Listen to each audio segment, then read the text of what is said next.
Hello, my name is Keena Adams. I am the VR counselor for the Las Vegas office for the Moapa Band of Paiutes.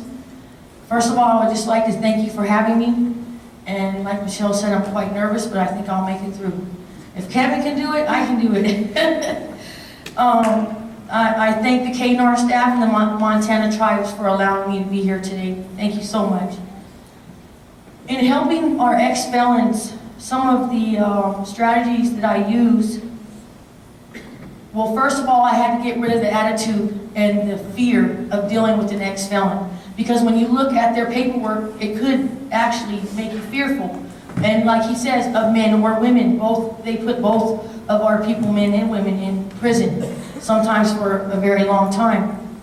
So that was the first thing that I had to do for myself, was to take the fear out of my heart and the judgmental attitude that, oh my goodness, this is an ex-felon. I had to take that out of my heart in order to deal and help my client to the best of my ability. So that was the first thing that I always did was, like he said, just got to the point with my client.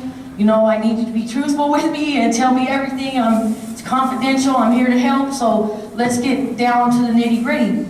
And so that's what I usually do with my ex-felon clients, or any of my clients per se. Like Kevin mentioned, the urban office is very important because we service all nations there. Not just Moapa Paiutes, but we service Navajos and Hopis and Apaches and every nation in the United States, and sometimes we have our Canadian tribes come in as well, but of course I cannot service our Canadian tribes. That is one great thing about the urban office. We have a good success rate as well in our urban office, and it helps our reservation office because we build great partnerships. That's another key role in helping our ex-felons. You have to get to know your community. You have to get to know who's out there that will hire ex-felons, that will not judge your person. Now, there's already so many judgmental factors towards the people. Okay, you're an ex-felon, you're a male, you're Native American. So we have to, as counselors, break those stigmas. We have to get with our community and let them know, especially in the urban environment, who we are, and be strong about it, because we will be told no quite a lot. I've been told no a lot, but I never gave up. I now, probably out of 10 felons I've employed, helped employ, or start self-businesses, at least 8 out of 10. So I'm very proud of that fact.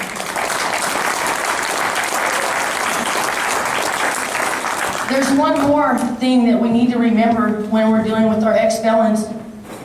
I would say at least 90% of them suffer from PTSD on release from prison. If you would familiarize yourself with what PTSD is, the symptoms, and how you can help someone who suffers from that, that is also very helpful. It helped me a lot researching that disability when dealing with our clients. Another thing that I like to do with all my clients, but especially with my felons, is meet with them very often, do home visits, like he said, check up on them.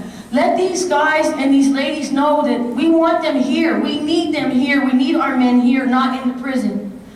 They are sending our people away for 20 years for little crimes.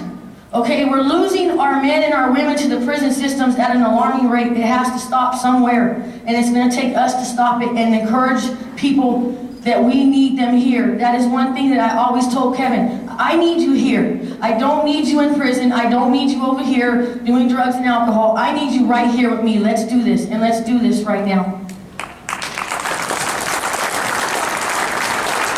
So remember to encourage your ex-felons and let them know how important they are. They're not an ex-felon to me. They're my consumer. They're a person. They're not a number. And they're not a person in an orange jumpsuit. They are a person with feelings, and they can make it. You just have to be diligent and strong. Like he said, you have to be strong and lay down the rules from the beginning of what our relationship will be. Because as a female counselor, we can get fearful dealing with a male offender. But I'm telling you from experience, it can be done, and let the fear leave your heart, because grandfather will guide you if this is what it's supposed to be. If this person is supposed to make it, grandfather will guide you and protect you. No matter if he's murdered 6 people, he will help you. That is another strategy I like to use. That's about it on my speech, and those are my strategies that I use to help our ex-felon clients. And I just, like I said, would like to thank, it's an honor to work for Voc Rehab. Our slogan is Project Input, which is inspiring Native people to uplift themselves. And I am truly honored and happy that I am with an organization that promotes what they say they do, because we uplift our Native people every day within our VR. Thank you.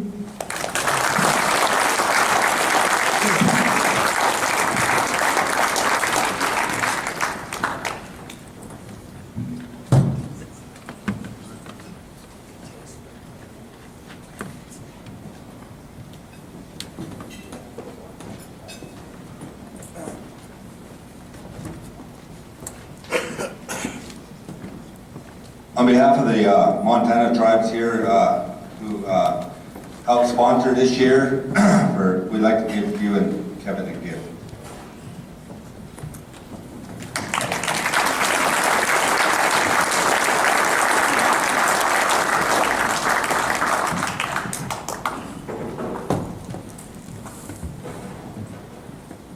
I can't even see that screen.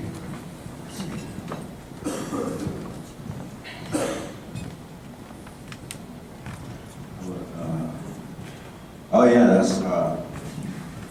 that's me having fun on a little tiny pine tree. And palm trees, kind of like doing them, but then again I don't, because they got fungus in them. When they stab your skin, they leave like little whiteheads.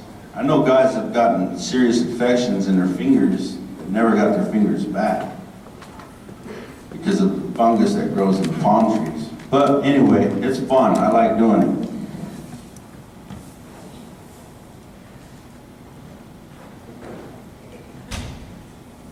Oh, that's my flyer. And that's me 2 weeks ago giving back to the guy that taught me in Reno. I called him up one day and said, hey man, you need some help? He goes, yeah, I'm way behind. So I said, all right, I'll be there, I'll help you. And you know, that's the honor when somebody's doing the right thing and on the right road. That's the honor, is when you live up to your word. And you say, hey, I know one thing, if I tell you I'm gonna be somewhere, and I know you, I tell you I'm gonna do something, I'm gonna do it. Gotta live up to my word, because that's who I am today. Oh, that's me crying like a baby when I won my first award with VR. Couldn't even speak. That's the first thing I ever won anything in my life.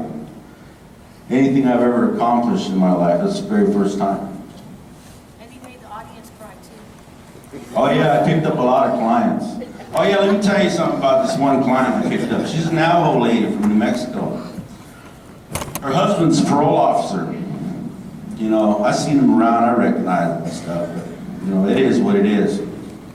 But she comes up, she says, hey, do you do yards? I said, yeah, I can do some yards. So I'm there next following week. I do her yard, it went well. So she called me back this spring to do her yard again and take care of the palm trees, and she wanted me to take out this Chilean mesquite tree. And you know, those are hard trees, you know. So I'm digging this thing out. And of course, you know, the lady I have in my life is really, really wonderful too. She was with me that day and she said, oh babe, you can take that whole trunk out. I'm like, yeah, not today. And she goes, just try it. So I'm there digging away and it took all day. But anyway, I thanked her for that one.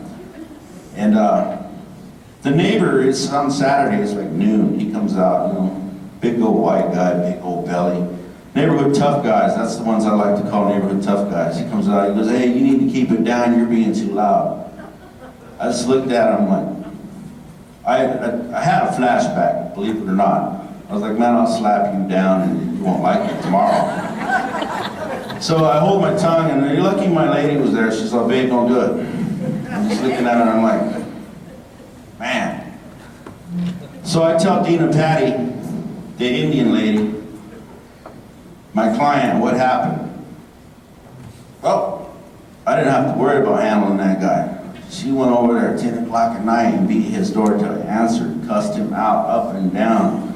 And says, do you know who I am? And I guess she told him, I've been in this neighborhood longer than anybody else in this neighborhood. You will not treat my tree service like that. I was like, wow, you really did do that? And she was so happy that she did it, she had to tell me the story twice. So, you know, she stood up for me, and my hat's off to that lady. All right, I guess we're good. It's a pleasure being in Montana, beautiful state. Closest I ever been to Montana is Cody, Wyoming, Big Pine, Wyoming. I love it up here. Hopefully I'll see you all down the road somewhere. It won't be the last time you see me. Hopefully I won't see you guys for the last time either.